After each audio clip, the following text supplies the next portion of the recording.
নমস্কাৰ, আছোঁ শাকৰ বাৰীত আৰু এয়া দেখিছে আপোনালোকে খুব ধুনীয়া এইখিনি সৰিয়হ আৰু দেখিবলৈ খুব ধুনীয়া হৈছে।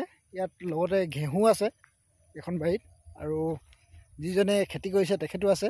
অকণমান দুটামান কথা ক'ব আপোনালোকক, তেখেতৰ ভাষ্যই মই শুনাম কথাখিনি। তাৰ আগতে খেতিৰ পৰিৱেশটো অকণমান চাই লওক। ঘেঁহু দেখিছে আপোনালোকে, এনেকুৱা খুব ধুনীয়া কঠীয়াৰ দৰে হৈছে আৰু এয়া হৈছে সৰিয়হৰ। চাওকচোন কি ধুনীয়াকৈ ফুলিছে। অকণমান আপোনালোকক মই দেখুৱাই দিছোঁ গোটেই। হয়, আপুনি যিহেতু এতিয়া ইয়াত ঘেঁহু খেতি কৰিছে, আপুনি প্ৰথম কৰিছে ইয়াত? মই কৈছোঁ প্ৰথম। হয়, তাৰপৰা সৰিয়হ দিছোঁ আৰু ঘেঁহু। নাহকতে দীঘল পিছৰ পৰা দিছিলে এইখিনি। হয়, আপুনি এডোখৰত কিমান ঘেঁহু দিছে? এডোখৰত 7 কেজিমান দিছিলে মোক। তাৰপিছত সৰিয়হ দিছিলে 5 কেজি 6 কেজিমান। হয়, দুখিনি হেঁচি মাহখিনি হৈছে আৰু।